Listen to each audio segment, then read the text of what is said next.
This episode of the Paycast podcast is sponsored by Sigma, a direct processor for faster payments and higher profits. Learn more at sigma.com. All right. Let's see here, guys. What verticals have you found easiest to close and why? I would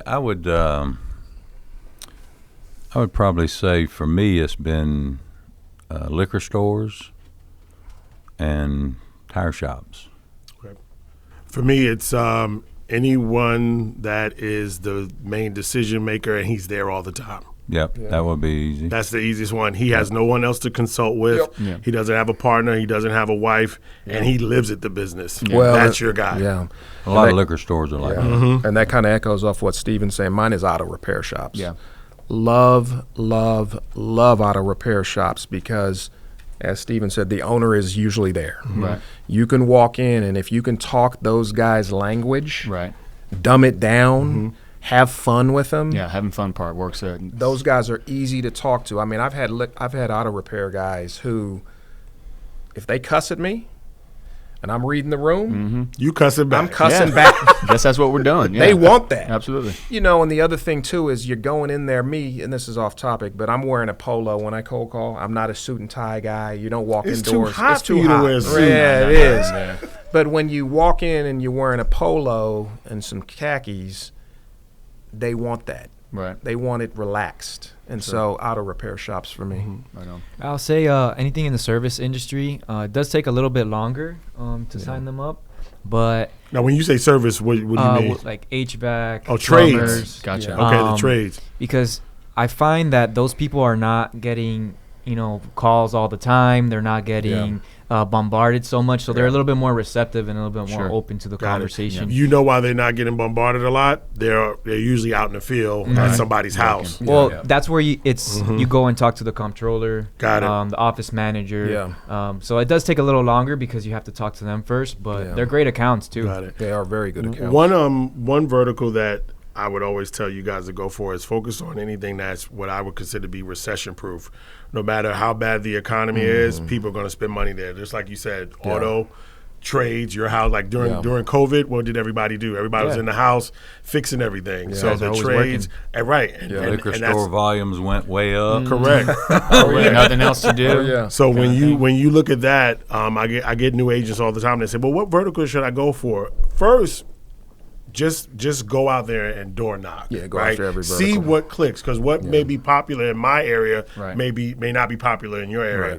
So I think before you could be laser beam focused on one particular vertical, you just have to go out there and, like you said, have conversations with business owners. for sure. If you take the ideal that I'm not going to go out there to try to just push my product down someone's throat, but I'm really going to have a nice Q&A consult approach to sales, you'll realize that it'll just come naturally. And then what we talked about earlier, when you get that account, let's say it's an auto repair shop, you ask for referrals. Who do you think he's going to refer you to? Other auto repair shops. And then that's when you start to dig down into those layers and get other referrals. Okay, guys, we've talked about a lot of the sales stuff. Let's see if we can pivot on this and talk about the pricing a little bit, compensation. So when you hear an ISO tell you that they can offer you a 90% split, what kind of questions do you bring up before that? We were both together. Those are few and far between. The questions I'm asking are, what am I doing for the 90%? I want to know, what does the 90% entail? And what's the catch? What's the catch? Yeah. Because let's be honest, a lot of folks that are watching this podcast, they're not on 90%. No. That's few and far between. I mean, so I ask, what does that come with? Right. And then I also like to see the fine print. I want to dig into their You want Schedule A. to see the Schedule A and be able to read it and know Yeah, what's going on? if I could tell any merchant service rep out there right now, Know how to read it. know how to read your Schedule A. Yeah. Point Perfect. blank, end Absolutely. of story. That's it. I want to see the Schedule A. So I'll tell you, when I first got started, Yeah. I was told it was a true 50-50 split. And then when I found out, so the pie comes out of the oven, Yep. well, they're giving 10% to this platform. Yeah. Now you got 90 left, you get 50% of the 90. Correct. Right. Yep. So you got to know where those numbers fall. You do. You got to know the whole situation. I tell new agents all the time, like, let's say, for instance, somebody says, I'm going to give you 90%. I always say 90% of what? I was just going to say they 90% never can They answer it. They won't. They never can. That's right. Well, I get 90% of the profit. What's the profit? 40. How are you Yeah. determining that? Right. Yeah, you'll trip people up If with that someone said to question. you, I'll give you 90% of $1 million, or I'll give you 50% of $3 million, what's better? Right. The 50% of the $3 million. Correct. So you got to know your costs. Like you said, your Correct. Schedule A. And so if anything, on the pricing side, I would get a lawyer to look over my contract and compare it. There's nothing wrong with looking at 3 ISOs agreements and trying to figure out what's what, because I promise you they're all different. Yeah.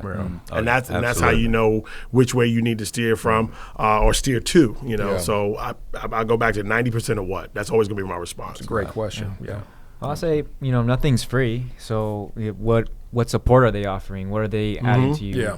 How are they going to help Support you? being a big deal. Yeah. Huge deal. Because think about it, if they're giving you a true 90% and they're getting 10, how great support can they have? They don't on want to the do 10%? 90% of the work. Yeah, Right. I mean, Right. remember they got underwriting, they got Right. risk, they got the customer service people that answer the phone. Yeah. That Tech support, agents have to be deployment. That smart. fall on you now, Yeah, you know? I'm not Yeah. going to give you that strong of a split where we don't have any money to pay our people. You got to have that back end support, Right. and when you're just starting out, you need it.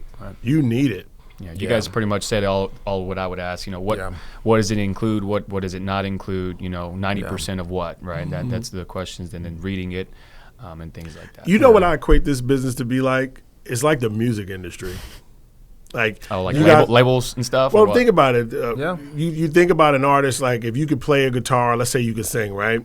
And somebody gives you a record deal, or I don't know what it's called now, distribution deal, whatever. Yeah. You would get an attorney to look that over, because why? Yeah. You don't want to get screwed. Right. In the You future, know, long we term. we all know of a bunch of people, famous artists that we know and love, and they're fighting for their masters and fighting for their publishing rights.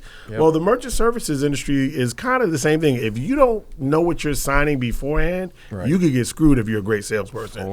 For sure. You build them some business. Oh yeah, Yeah. You're doing and think about it. Every ISO agreement in the beginning is not to benefit you as the rep. It's built to protect the ISO. Correct. And I see why an ISO would want to build an agreement to protect them, because there's a lot of shady characters out there. Very much But so. if you're an ethical, honest person and you know what you bring to the table, those negotiations have to come in the beginning. Yeah, no doubt. Yeah. I think one thing too is if you're looking for a job in terms of going on Indeed.com or whatever, I'd say probably 60% of the ads out there for job hiring is merchant services. Oh yeah.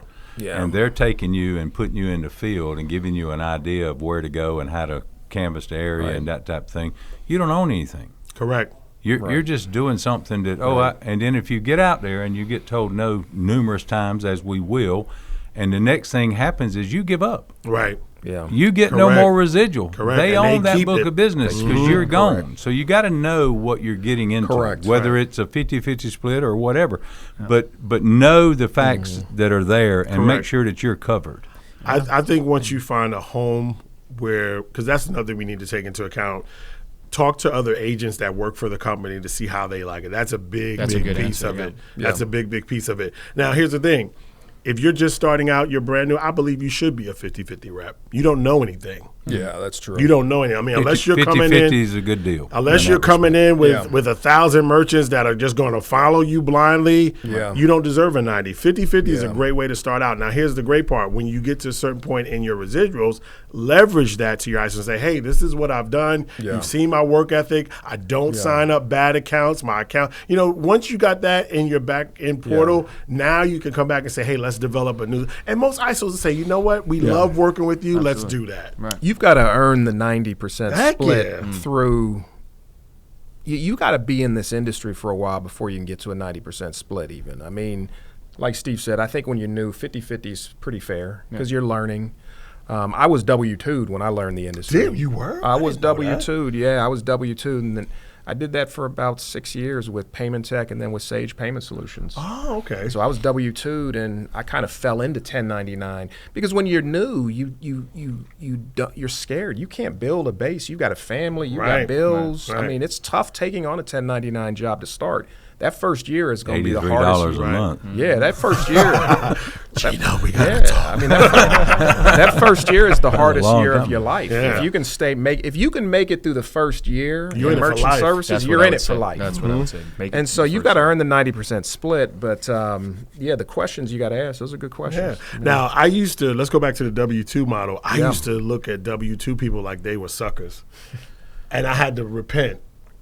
Here's why. Yeah. No, I did. I had to repent because some people are really good salespeople, but like you said, they need that team environment. Well, you need that that base. salary. And check out one of my good friends Yeah. who I know. Yeah. He had some health issues. He was battling cancer. He needed the health coverage. Yeah. So I was like, you know what? I got to pull that back. So there's nothing wrong with the W-2 model. However, if you want to come off a W-2 to go to 1099, that's a conversation that you have to have. Well, not everybody's meant to be 1099 right out the Correct. gate. And I Correct. think that's why there's a lot of Correct. failure in the beginning because people go out there, they see how hard it is, and then month number 3, when those bills are due and you're pulling in an $88 residual, you're like, I got to work for Uber, and then all of a sudden, once those distractions come in, you're out. Yeah, no doubt. So let me ask you this question. How do you position free equipment with merchants? It's tough. I mean, what drawbacks have you seen, and what do you wonder who actually pays for it? Somebody does. That's why I don't think it's free. It's not free. Nothing. I mean, this is America. Right. I mean, things still have to be paid. So, I mean, what do you think with free? There's two schools of thought on the free equipment. Some are anti-free equipment. Some are free equipment. I'm keeping it real. I'm a free equipment guy. You're not a free equipment. You're a loaner guy. I'm a loaner guy. There we go. You're Let's change- paying for let's it, change the and you're terminology. placing it for the merchant? Correct. I'm a loaner guy. Right, 'cause if I'm they a cancel, loaner you guy. picking it up. That's correct. Right. Let's keep it real. Well, No, it ain't but, free. but, It's low. but in my opinion, on the free and picking it up, if they've used it for 18 months, it's probably not worth picking up in a lot some of of cases. them. Some of Depends on what kind of the way business the way, it is. the way I Gotta look look at at the it math. as Yeah. a new agent, when I started my company 11 years ago, my first residual check was $380. Now, this is when you started Summit or when you were still When I W2? started Summit. Okay, When I got it. started Summit. Okay. Took the leap of faith. My first residual check was $380. Okay. I couldn't afford to buy a case of terminals. Got it. Right? And so what I was doing back then is I was getting terminals from Sage. They were taking it out of my back end. They were paying for deducting it. from me. But as I got established, You comped up. I just look at it as a cost of doing business. I got it. So the way I look at it is I put a terminal in there. It's a loaner terminal. It's making me money. So every terminal I put out there is making me money. Correct. And I it's get just a that cost part. of doing business for me as And I as grew an my as business. LLC, you need Yes. expense as well. And then it's a write-off also. That's right. Right. You know, That's right. it's a tax I just write-off. hate that That's term just once free. you build it. Yeah, But free. everywhere you go, you're seeing somebody that's giving free equipment. Right. Right. But it's not Yeah. free, though. It's a loaner. I understand Yeah. that, And but that- in the yeah. merchant's mind, Right. it's free. Well, in the agent's mind, it's free to. And that's why I'm glad we're recording this. Stop saying free. If you do Yeah. everything for free in business, you will not be in business. Yeah, long. that's a good way to look at it. Somebody's paying for Yeah. it. Well, how would you? Correct. How would you? How would you This say? is a loaner terminal that I'm Okay. giving you. I'm giving it placement to you. and no, just Yeah, it's just a loaner terminal I'm giving Okay. you. If you cancel, I'm expecting that terminal back within 2 weeks of the cancellation, Yeah. Right. or we bill you an early termination fee. Gotcha. If Mr. Merchant, if I came into your business every time and Yeah. wanted free pizza, you would be mad at me, Yeah. right? Good point. You Yep. might give me a free slice every now and then because I did something for you, but you're not going to Yeah. make that a consistent habit. Right. So I think Yeah. that for agents, Yeah. take that word free, just say it's a loaner Yeah, placement machine. that's a good way to 'cause put it. somebody's covering it, and sometimes Yeah. the merchant is covering it and they don't know. So, yeah, I had a Mexican restaurant. And I think it was Harbor Touch, and that's no longer. But Yeah. he says, "Oh no, they gave me a free POS system." I said, "If you'll show me your statement, I'll show you it ain't free." Yeah. Thank He you. said, "What do you mean?" I Yeah. said, $400 a month mandate fee. They just put that on there. Yeah. I said, "Oh no." I said, "Take it to your attorney or your accountant." Thank you. 2 days later, he called me Yeah. back. He said, "You're right. I paid $9,600 for this free machine." I said, "Okay." Yeah. It ain't So, free. so some people don't know, Yeah. but when you see that or you hear that, Yeah.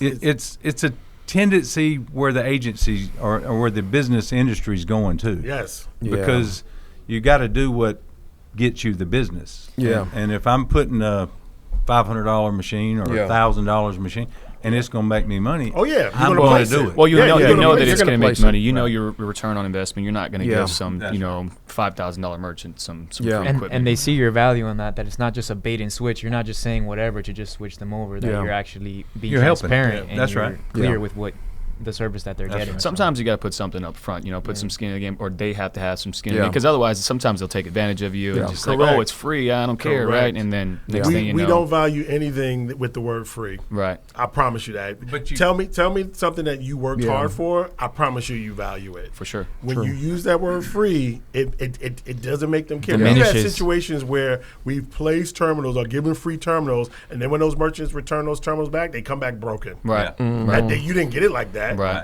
So my thing is, as a business consultant, just explain it to them, right? Hey, Mr. Merchant, I know you think that that's free, but I'm really going to place this terminal. It's Yeah. going to be on my dime. Yeah, sometimes or on let the them know how much company's you're dime, spending for it. And here's the stipulations of that placement program. Right. Take that word free out your vocabulary. And if you just give it to them, then they're gonna say like, "Hey, well, what's the catch here?" Exactly. Yeah. Yeah. Exactly. Why are you so hungry? You guys Yeah, ever had yeah. that?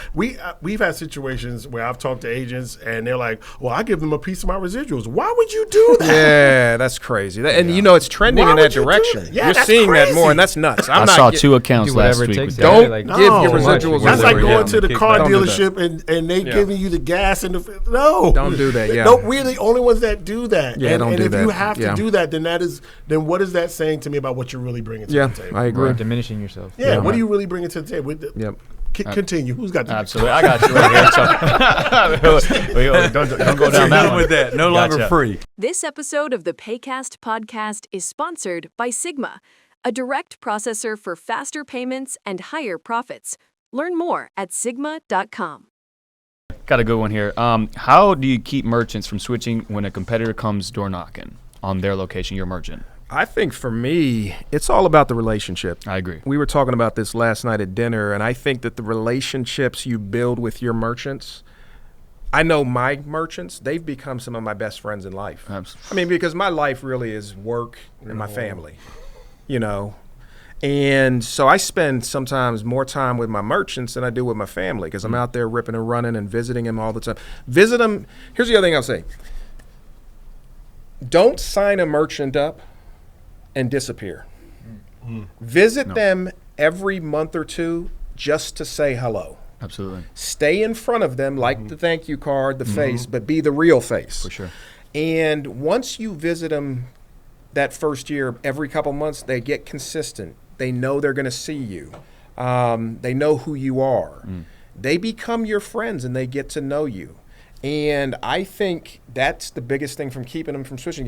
And there's many of our competitors and agents out there who are watching this podcast who sign someone up, they never go back and see them. Yep. Those are the ones I love because one of my questions in When's the the initial last door time you knock, seen 'em? when's the last time you've seen your rep? Absolutely. Man, I ain't seen him for 2 years. Let's talk. Yeah. And so just stay in front of them. And if you build that relationship, they're not leaving you. Yeah. They're not leaving you. And most of my portfolio, most of my clients, I've had 5 to 10 years. Yeah, I've had a client since 2003. My goodness.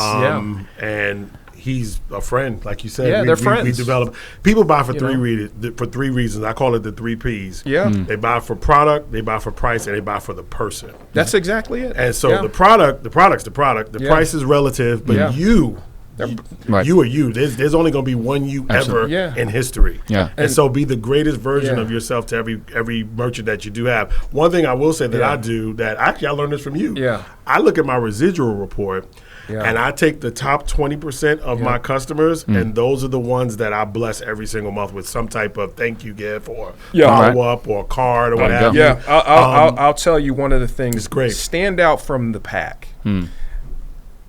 I'll tell you what I did many years and I do it every Mother's Day. Okay? Merchants always get Christmas gifts. Right. Your top accounts where the decision maker or you have a female decision maker, a couple years ago, I got every single one of my mothers a Mother's Day gift. Awesome. Nobody does Mother's Day gifts. No. And I walked in to give them, and it was those It was those things where they put their feet in for the massage. Okay. You know, Man, you soaking trying tub. man, you get more. No, listen. Sponsored by Massage Your Feet.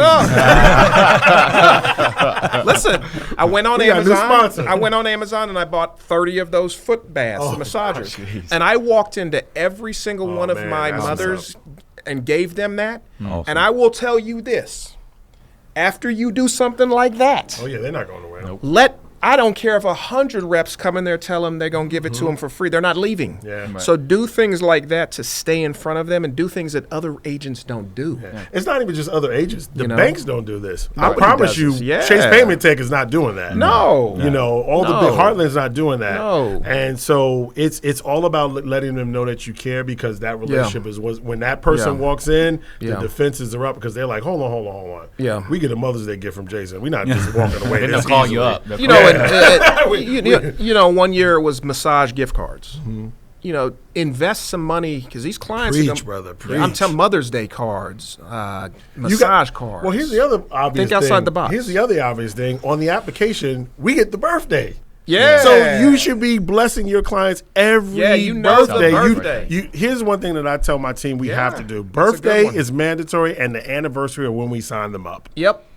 Those are the two must. I don't care how small the account Yeah. is. Everybody gets a card. We look at the residual. Oh my God, we're making $500 a month. You don't Yeah. think we're gonna give this guy like a $300? It's just practical sense. Yeah. There's a saying, and I don't know who quoted it, but it says people don't care what you know until they know how much you care. That's correct. That's a So good we one. gotta care for these people. Think about it. They are supporting your mortgages, your car note, your insurance payment. Yeah. Bless them back, because I promise you, other ISOs are not doing Yeah. it, and I know for sure the banks are not doing it. 100%. What about you, Gino? How do you do? What I do you mean, do? I agree. I mean, it's just being able to relate to them when you're there. Yeah. You keep them by knowing that, or them knowing that they can make a phone call if you aren't there on a regular Yeah. basis. Same thing. Yeah. Answer the phone. I mean, I've answered the phone in Dominican Republic, Puerto Vallarta. I actually Yeah. had a guy in Puerto Vallarta ask me, I'm traveling with you. you on he said, you on vacation? I said, yeah. He said, why are you working? I said, because that guy paid for me to be That's here. right. He doesn't know where I'm at. Yeah. So why wouldn't you respond to the Yeah. customer? They just want an answer. That's right. And if you don't have the answer, all you got to do is say, look, I'm tied up right now. Let me get back to you in the morning or this afternoon. Yep. How many? They respond positively. I to like that. what you said. How many of you guys are the go-to between the merchant and the ISO? Like how you said you make them call you. Oh, yeah. and then I you- want to be the first Got line. it. Okay, I I tell want guys to the be. same way. I tell them to Yeah, call I'm me. sure. If I'm not available, I'll usually try and connect them somehow. Okay. If I can't, then I tell them to go ahead and call. Got it. Yeah. That speaks also to the support of your ISO as well. Is that yes, if you do want to be the first line of defense, that's great. But if they can't reach you, to know that if they do call the number on the terminal, that's also being taken care of. That's also a great aspect to So, you. To so, your let, service so as let me well. ask you this question, talking about response. So I got a text last night at 10 o'clock from a customer I do about 10 gas stations with. Okay. He says, can you send me statements for last month and the month before for 4 of my stores? Okay. Sure, give me a few minutes. I'm sitting in the bed. I pulled it up. Yeah. I forwarded him those statements. Do you not think he's going to want to deal with me? Yeah. Yeah, you're responsive. Nobody else is going to do that in the field. Yeah. I mean, so it doesn't take long, but it makes a lasting impression that that person's not going anywhere. Well, and you really have with these new merchants, I always look at the first 6 months as kind of the incubation period to grow the relationship. That first 6 months, you better do what you said you were going to do. You better answer the phone. You better get back to them with the statements within, 10 they minutes. want it now. And when you do that in the first 6 months, you've got a client for life because they know they're not going to get that elsewhere. And I've gotten to the point with my merchants where they are so spoiled that if I don't answer the phone or call them right back, they're like, what was wrong? Yeah. Oh, yeah. What did I do? What did I do? So with your phone, Yeah. do you ever send You know. back when they call, I'm on the other line, call you right back Yes. or whatever? Yeah. So I've got one that says Yep. I'm in a meeting, I'm Yeah, on the you other have line. to. Yeah, I do that too. Yeah. Whatever. And, Yeah. but that's all good. Yeah. But 'Cause you you have still to responded. know that you've got to respond back. So if Yeah. in 30 minutes when I'm free, Yeah. I'm out of my meeting, I to. got to call. You got to do it. Yeah. You know, they want that response. Yeah. So yeah. let me ask you this then. Have you guys ever had like a big account that you've lost? And what was your learning experience from that? And What did you do? We all have. Yeah. Well, I lost one recently. Yeah. Pretty good sized Japanese restaurant. Yep. And I think I signed a Japanese restaurant. you probably got mine. Did you get mine? But they switched, and they didn't tell me. And this is a lady that I told her I wanted to set her up on a Monday when she's closed. Mm-hmm. I've been processing for them for 8 years. Mm-hmm. And, you look at it and you say, well, what the heck happened with this customer? Well, they got a call from Clover and said that we're with your current processor. We're going to do this. Well, she owned the Clover, and they put her in another one, and they leased it to her. So I went back to her and explained. Yeah. So my view of it is it's going to happen. Mm-hmm. You know what I'm saying? So if you're always working to grow, the attrition takes care of itself by your growth. Yeah. So what I did was I talked to her. I said, as long as I've done business with you, we're good, no problem. You're in that lease now, but I will go back to her. That was 2 months ago. I'll go back to her in about 4 months and figure out what I can do to get her back. So, but also you don't lose just accounts just because they switch. Sometimes people go out of business. Yeah. I had an account, and when I was living in New York, the guy was doing $3 million a month. This is before dual pricing. I was making a killing with this guy being on Interchange Plus. Yes. And he retired. He's like, I'm done. I mean, this guy was one of the largest furriers in Manhattan. He made furs for Madonna and Beyonce, and he did very well. And he was like, Steven, he's like, we're closing out shop.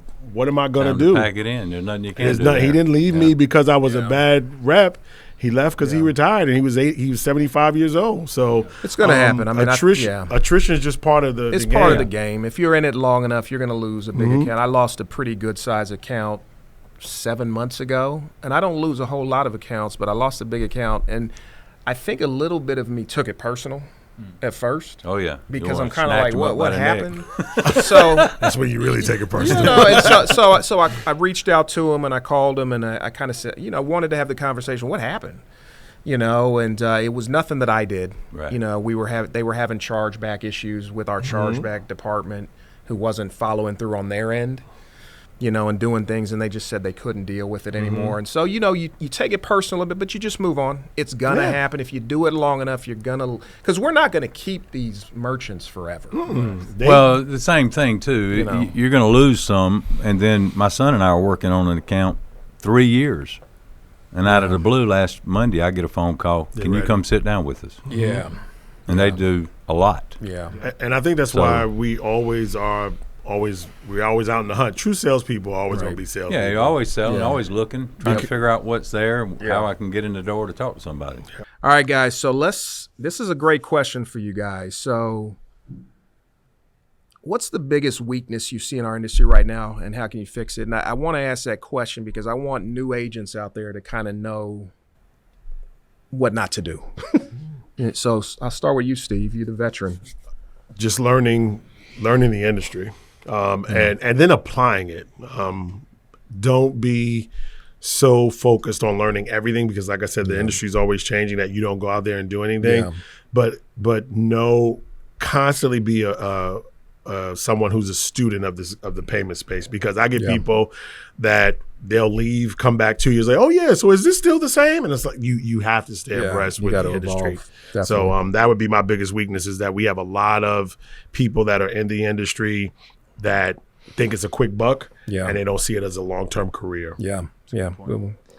Yeah, I would say to listen, kind of what Gino said before. Yeah. A lot of people are just pushing their product and they're not actually coming with a solution. So try to listen more and see if you can solve their problem. Nice. I'll go back to kind of what I said earlier. There's a lack of education for reps that are brand new, and they come in and they're excited about the opportunity, but they don't really have the infrastructure or the training or like I said, the education, and it becomes problematic for them, and they end up giving up pretty quickly. Yeah, and it kind of it's not cool for those rock star people that you kind of know that they could go out there and kill it. Yeah, or maybe they get with an organization and have a bad taste in their mouth and something like that. But that's what I would say. Yeah, good. I agree with that very much. The whole process of getting out there, when I first started, I had a guy ride with me for 2 days, And he says, all right, see you later. I'm thinking, see me later. I had no idea what I was doing.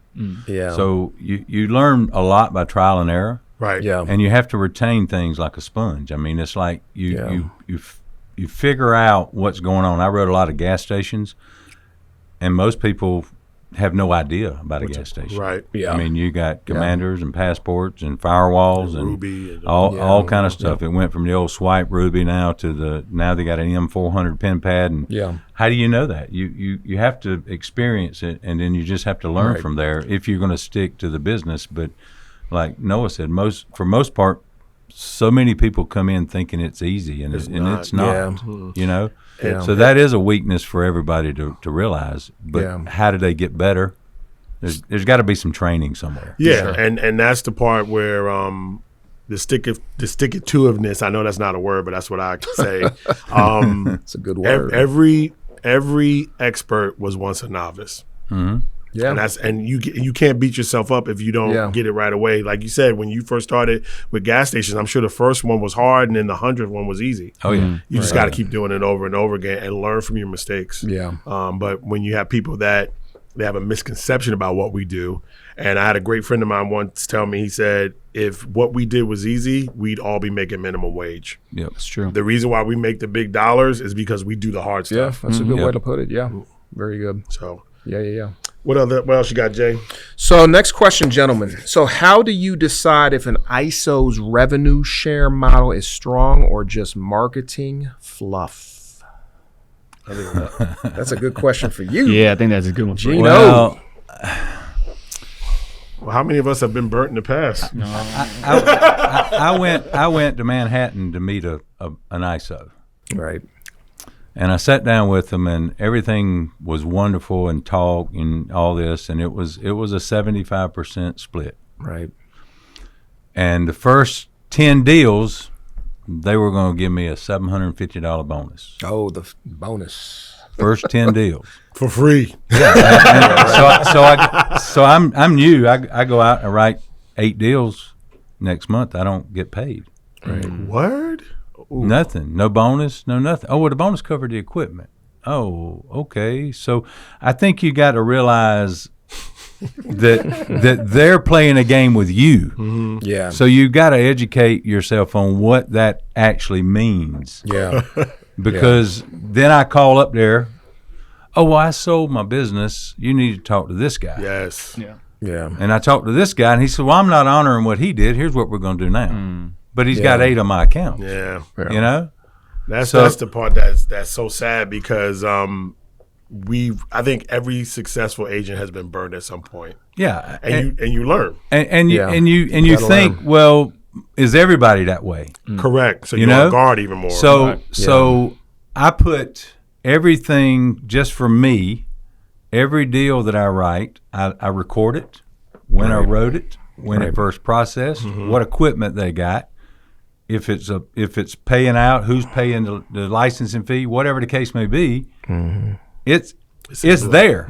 Yeah. So I know. Right. And I do it as a check. I mean, I was a numbers guy for 30 years. So I just do it as a check to keep myself up to date and keep them honest. Yeah. Right. And I haven't had any issues since. Right. I mean, I learned from that mistake. I love the fact that you went to Manhattan from South Carolina to look them face to face. I think that's another thing that will help agents out as well is go to the ISO and visit 100%. whoever you're writing for. Yeah, that's a big thing. It's cool in the beginning. Oh yeah, it's a name via email or somebody whose voice. Yeah. Go and see where they're located at because you'll really get a better understanding when you visit your ISO. Absolutely. I know some people can't do it in the beginning, but at some point, if you submit 8 deals or 9 deals and you're like, "This is my home," go visit. I would recommend if you're doing it with the new ISO, In the beginning. don't jump in with both feet. Yeah. Yeah. It's like you said, Send them ask one or questions, two. right? Yeah. Ask somebody that works with them. Yeah. Start I conversating. remember with this one guy, the funny thing is he's on LinkedIn now. Please don't edit this out. He's on LinkedIn now trying to reach out to me to work with me. He forgot that that I used to be an agent with him 23 years ago. Wow. It's a company called MSI. They got bought out by Harbor Touch. So I can mention the name because they don't exist anymore. Wow. This guy reaches out to me. He's like, hey, can we work together again? He forgot that he screwed me over when he was at MSI. Yeah. So the one thing about being burned is you never forget it. No, you don't. You never forget it, and you should take that as a learning lesson. So I entertain him because I know he doesn't remember me, but I remember him. Yeah. And it just lets me know that you got to do this business with integrity, because the ones that churn and burn, they forget the damage that they do, and they keep on moving on. That's right. But those that have been affected by it, you're not gonna screw me over twice. That's right. Yeah. Yeah. So with that said, how do we protect our portfolios as agents? What should we look for in our contracts if the ISO does sell? Because I did hear you mention, Gino. You said that person was like, "Oh, this isn't our problem. Or we sold to this guy." What do you guys know? What protection implementations you have for you as agents against buy sell with small ISOs to bigger ISOs? I think it has a lot to do with looking at the fine print, like you said. You know, taking a look at it. If you have the means, have a lawyer or attorney take a look at it, right? Yep. And that should help you out a lot. Do you think a lot of agents feel like they can't afford a lawyer? Yeah. Yes. You can't afford not to have a lawyer. Ooh, good one. Yeah, that's true. Too much money at stake. Yeah. You may be, I don't want to use the word broke. You may not have the financial means. I like that. You may not have the financial means, but it's too much money at stake to not have someone look it over. Especially in this industry when you're dealing with multiples and portfolios and residuals. Yeah. Exactly. You have the potential. When I say the sky's the limit, think about it. Every client you sign up, you give yourself a raise. Yeah. Every client you sign up, you Absolutely. give yourself a raise. Yeah, you get a raise every month. You should be. So my point is, at the end of the day, you have to know all these things and ask the questions. Don't be afraid not to. Well, and I think hiring a lawyer, because if you've really dug into your PSA, your processing service agreement, I don't know what half that stuff even means. Terminology. Terminology is not normal. It's very language. difficult to understand, and so I think having a lawyer look at it, that's number one. Yeah. Number one. That's the biggest way to protect yourself, because they know what they're reading. We're out here saying, read your Schedule A. Like, okay, I read it. I still don't know what it means. Right. I still don't know what it means. But I think that's the biggest way to protect that portfolio, because our industry is one that's going to be ripe for sales, acquisitions. That's just the nature of the business. Well, what's like some things that they should look for when a lawyer is looking at their contract? Because, for instance, when I had my lawyer look at my contract, they pretty much redlined every single thing. They're going to because they're as a going to lawyer protect supposed you. to. Yeah. But Yeah. then there's some things that are negotiable, and then there's some things that are not. Yeah. But just the fact that you have that conversation, Right. that's the big thing. You should always know, number one, are my residuals going to be paid in spite of the sale? Do I have an opportunity for a buyout if I don't want to do the business anymore, or if they sell? Yeah. And then are my residuals willable? Like, all those basic questions Yeah. are what people don't think when they first get into business, because they just want to get into business. Or they don't know. Right? Or they don't know to ask those just don't know. questions. So we find out through horror stories. Right. Right. That's right. So what if you're looking at one thing an ISO could do better to support agents in the field? What would you say that would be? Whew. That's a good one. That's a good question. Yes. That's a good one. That's a great question. Well, I think me personally, I think the ISOs, depending on where you've built the best relationship, has a lot going on. They do. So Yeah. that's one reason that I like to be first line of defense for support, not knowing. Well, I mean, I got some that call ISOs and all, but I like to be able to know what's going on. So if an ISO to me has a sequence of events when a customer does call, it does give you the opportunity to follow up. Yeah. Right. I think that's a big thing for an ISO. Yeah. That helps you as an agent Yeah. when you're not totally involved with Right. that contact. Right. For me, I never want to feel like I'm a cog in a machine. I want to feel like I'm a person. So the ISOs that I write for, I want to know who I am. Know what my family How could goals they are. not? Well, there was a time when they didn't know who I told you about the guy on LinkedIn that's trying to get with me. I got you. But I want them to know who I am, what my goals are. I think you need to express your goals to your ISO. Hey, I'm trying to get to this level in residuals. I'm trying to get this many merchants. Have those conversations with your ISO so that way they can, number one, know your goals, help you reach those goals, and keep you accountable to those goals. Absolutely. Sometimes the bigger ISOs, not throwing shade at anyone, but sometimes the bigger guys, you can get lost in the sauce. Every time just you a talk- number. Every time you They're talk to an constantly RM, got it's people. another RM, and you got That's to right. explain yourself. Right. So that could be like if you're an ISO and you know you have top producers, if they're loyal to you, you be loyal to them. Yeah, I think for me, the biggest thing for agents is, for me personally, is I want to have a lifeline to 3 departments. 3 departments is the key to my success. What are those 3 departments? Number 1, I want access to the support department. I want to have a lifeline where I can call them if something happens with one of my merchants, and I can get right through. And I want them to know who I am. Like Steven said, I want my ISO to know who I am. For sure. Number 2 is underwriting. Oh yeah. Let's just keep it real, guys. Christmas gifts for your underwriters. Oh my goodness. Let's keep it real. if I could tell new agents out there, the most important key to your success is you better be writing solid, clean deals. And you better keep your underwriter happy. That's right. So I want to have a nice lifeline and communication with that underwriter, and then tech support. Gotta have a fantastic tech support department. So as an ISO, if you can support your agents with those 3 departments and have reliable means of communication with them, you're good. You're golden. Absolutely. Let everything roll, because our job is really just to go sell. Go sell, baby. Go sell, baby. That's right. And you can't really do that. You can't really feel comfortable selling. And I've been with some companies where that back end, one of those 3 wasn't. I was about to say, have you ever had it with all 3? Oh my God! Wait. If all 3, So I mean, if one of those pieces is out of whack, you're going to struggle in the field, because our job is really just to sell. Yeah, it's not really setting you up for success, you know. And I agree with you 100%. Tech support, you have to have that. You're checking the pulse. You have to be able to get a hold of somebody, weekend or not, doesn't matter. Because I forget who I was speaking to, but urgency in this industry is such a key component. Like, you've got to be on top of it, right? And if you can't get a hold of tech support, things get pretty rough pretty quick, right? Especially on a Friday night, something like that. Very quick. Absolutely. Well, gentlemen, let's do this. Let's wrap it up with this final question, because this is the key question of the day. How do you guys see the payment industry changing in the next 3 to 5 years? It's changing, baby. It's changing. Well, we all know software is going to dominate. There is a software out pretty much every day that is going to encompass payments being a part of it. And the merchants are going to be addicted to what the software can do for their business, and then payments is going to be included. So I think the days of open integration just with authorized.net, I think that's coming to an end. I also think on the issuing side, I think physical credit cards are going to be going away. We do everything on our phone now. So Google Wallet, all the NFC technologies are going to kind of take precedent.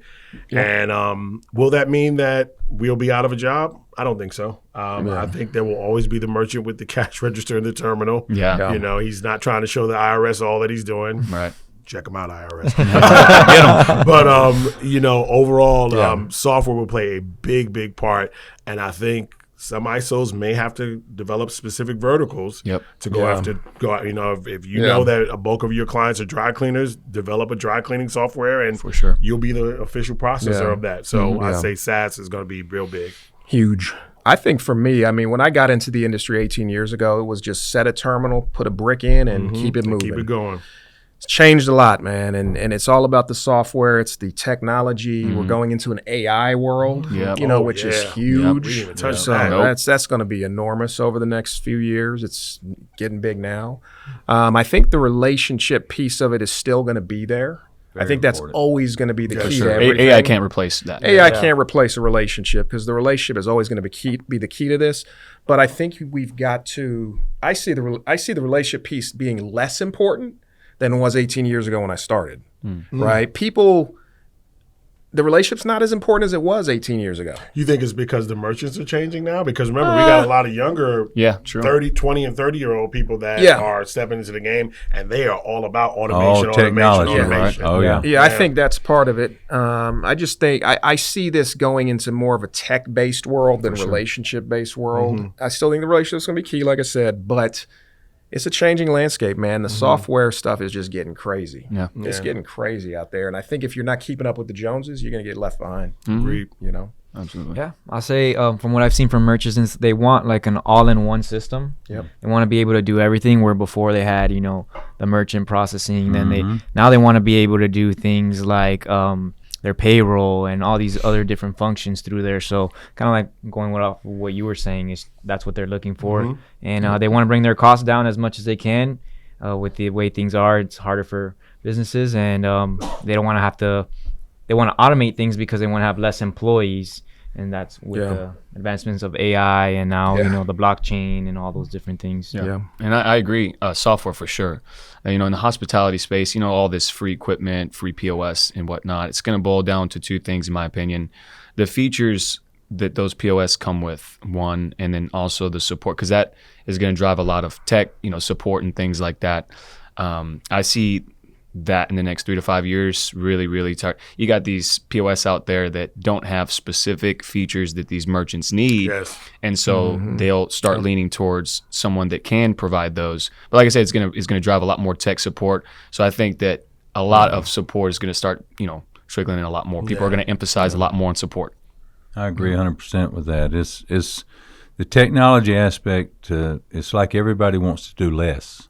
They want everything to be done for them to a degree. Yeah. So you have to figure out from discovery with a merchant, what are they actually looking for? And I think if we're in the ball game where everything has changed and we follow suit and go with it, then you don't get left behind, but you get to be part of what the future is going to be. Right. Love it.